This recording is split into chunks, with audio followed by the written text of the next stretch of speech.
All right, so I cut out the two boxes for sodium and phosphorus so that you could see what they say in the periodic table. It's kind of hard to read those periodic tables, but for sodium, the atomic number is 11, and so that is the number of protons. And the number of protons should be equal to the electrons, so that's 11. The mass is, now this one's tricky because it's 22.990. Different periodic tables will have different amounts there, but it's basically you round that up to 23 is the most common isotope. So 23 minus 11 is 12. So there's 12. There are 12 neutrons. And then the number of electrons in the outer shell and number of bonds, we'll go back over to the periodic table to see that. And you can see sodium is right here in column 1. It's hard to read that, but it's an alkali metal. So it's in column 1 here, sodium, and so it has 1 electron in its outer shell. And as you can see, it has the electron configuration over here on the right. So the first 2 electrons go in the first shell always. And then the second shell, until you have 8, you don't build another shell. So it has 2 in the first, 8 in the second, 1 in the first.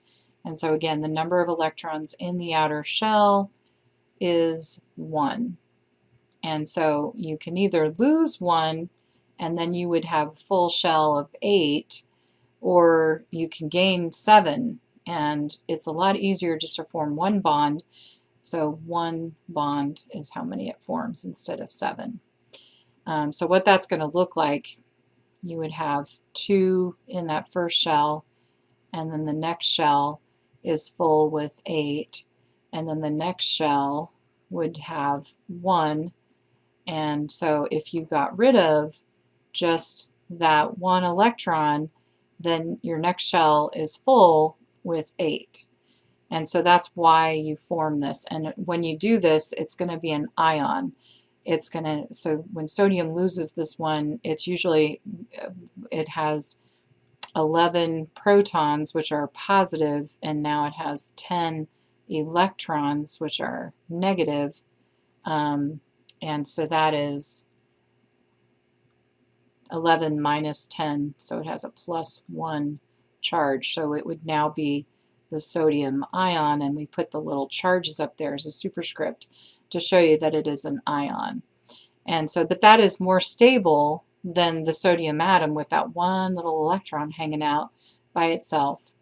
So this is the reason why it works, and they form the 1 bond instead of forming 7 bonds. So for phosphorus, you can see that it has 15 is the number of protons, because that's the atomic number. So it has 15 electrons, and you can add that up. 2 plus 8 is 10, plus 5 is 15, so that's even. And the number of neutrons, well, now again, this is one where 30.9 you have to round to the nearest whole number. And I really didn't do that on purpose, but I happened to pick 2 of them where you had to round. And so 31 minus 15 is 16. And so you end up with 16 neutrons and 15 protons. The number of electrons in the outer shell you can see is 5. But if we go back to the periodic table, here you can see phosphorus is in column 15. And so it obviously has 5 electrons in its outer shell. So that is 5 electrons in the outer shell. Now, again, you could lose those 5 and you'd end up with 8 in the shell, or you could gain 3, and if you gained 3, then you would also have 8 in your outer shell. So 3 is easier than 5.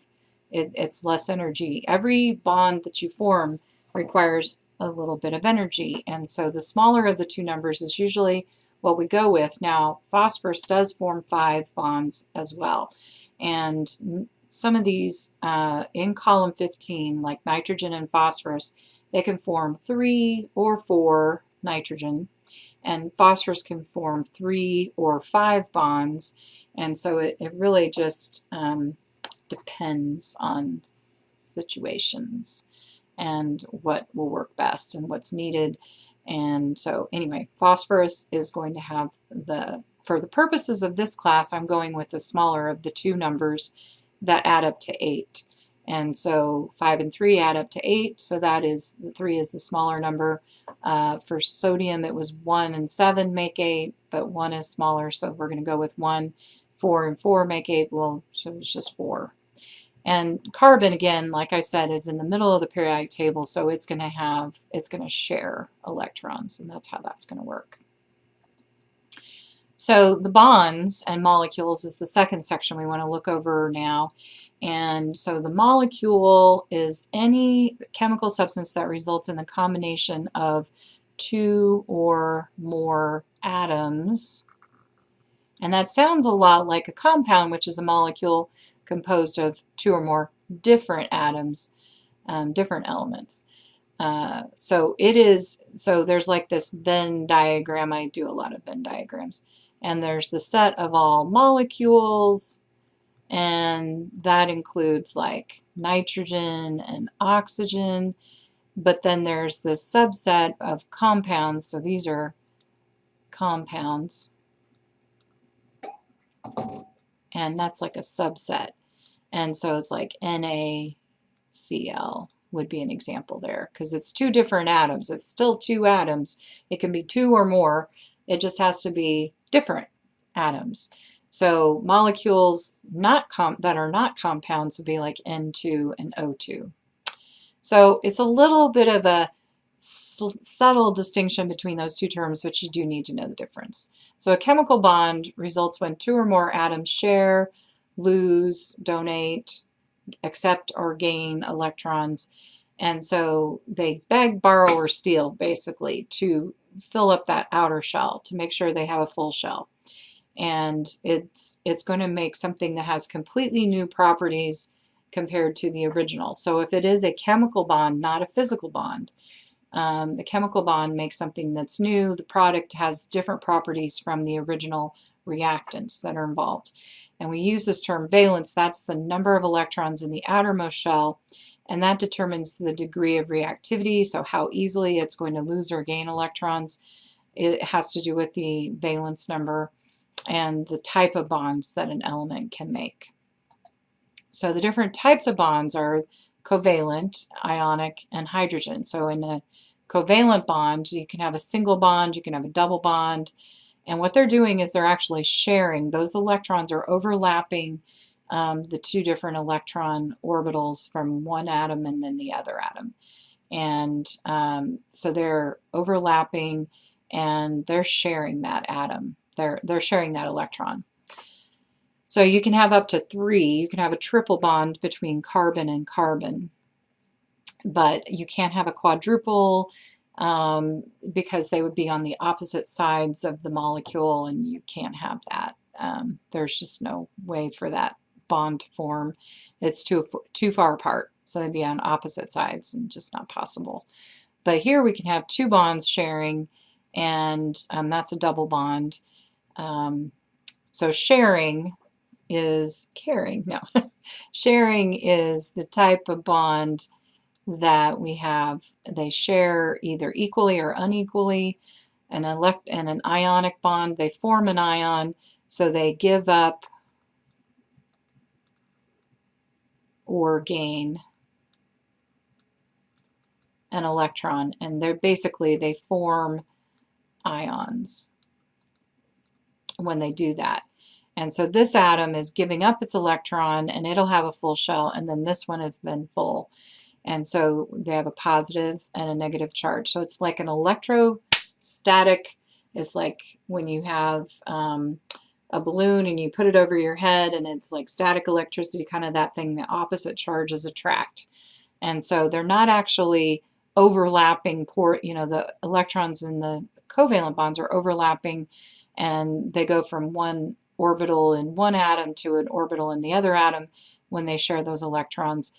But in this case, they've already given that up. They've given up the electron. It's just this electrostatic kind of charge between them.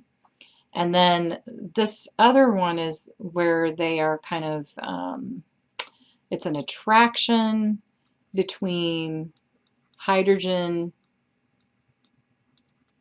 and some negatively charged area. It's like a slight charge. It's not a full charge, and so it's not an ion, but it's got a slightly negative charge here, so we call that delta negative. So this oxygen or nitrogen are very big, what we call electron hogs. And I kind of think about basketball and how people are ball hogs. Well, these guys are electron hogs. And so they kind of want those electrons. They hold on to those electrons more readily, and that makes them slightly negative. So they have a slightly negative charge here, and you have a slightly positive charge with the hydrogen, because the hydrogen readily gives up its electron. It does not have that electron for very long, and it likes to get rid of it. And so that slightly negative and slightly positive part makes this bond here, which is more of an attraction, but it's a strong attraction. I don't know if I should use weak or strong in this particular case, but it's strong enough to cause the molecules to have a particular shape. And so this hydrogen bond gives molecules their shape.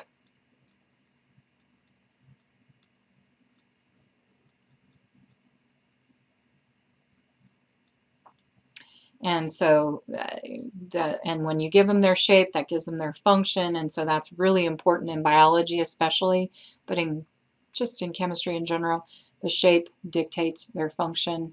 And so hydrogen bonds are super important to us because of that. So they may not give up or gain or share electrons, but they sure do cause the shape of the molecules to form. And wouldn't have DNA, and you wouldn't have the shape of enzymes without these hydrogen bonds. So they're really, really important bonds in chemistry and biology. So bonds can be polar or non-polar if they're covalent.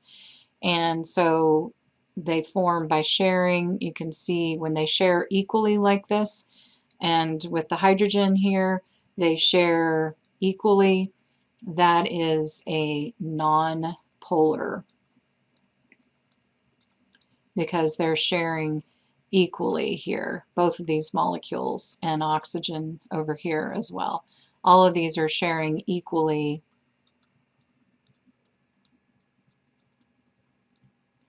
or they're spreading out their charge so that it's equally spread out. Like this one, you know, these are maybe not sharing equally, but because they're the same bond in each direction, they're pulling equally in each direction, and so that makes it nonpolar. And if they are sharing unequally, like this water molecule here, you have a slightly positive end on this area end, you have slightly not positive, slightly negative with the oxygen, and the slightly positive with the other end. This is sharing unequally.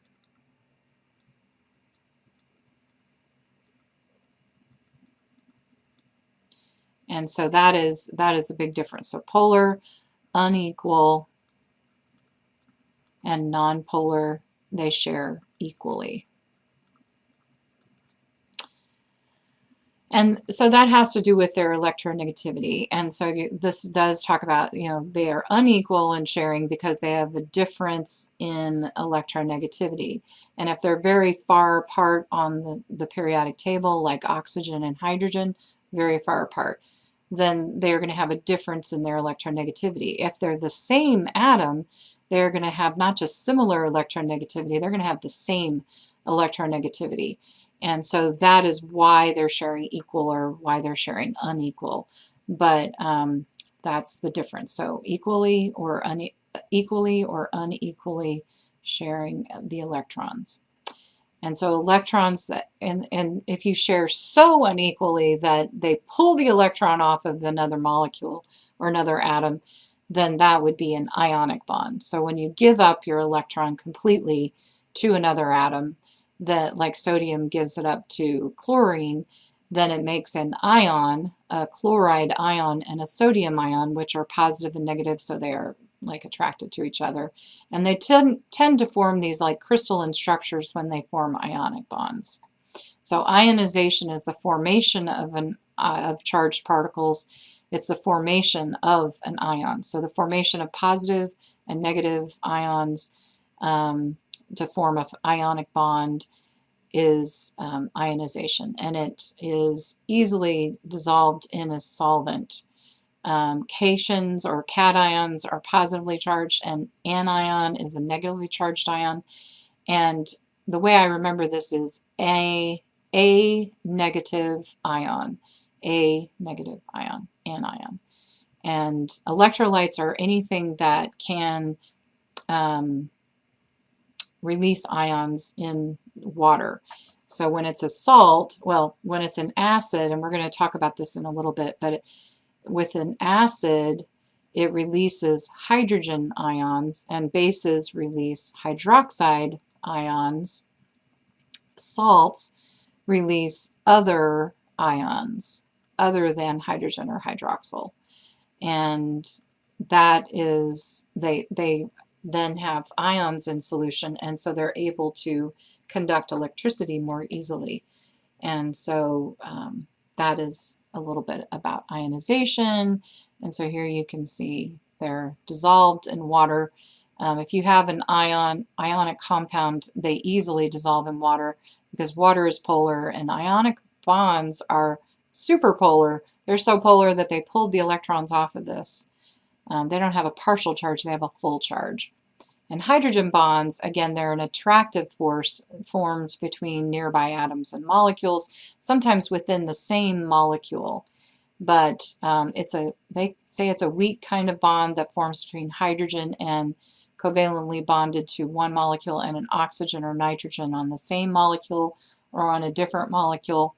But chemists would say it's a really strong bond. It's a strong bond because it's so strong it's pulling molecules together and giving them their shape. But it is a temporary bond, and it's easily disrupted. You can heat it or change the pH, and you can break the hydrogen bond, and that's called denaturation. So there's also a van der Waals forces. These are weak attractions between molecules that show polarity. So neighboring molecules with slight attractions will interact and remain associated together. That's a van der Waals force. So here's your water. Hydrogen bonds form between other water molecules, and that's why water has some of the properties that they have.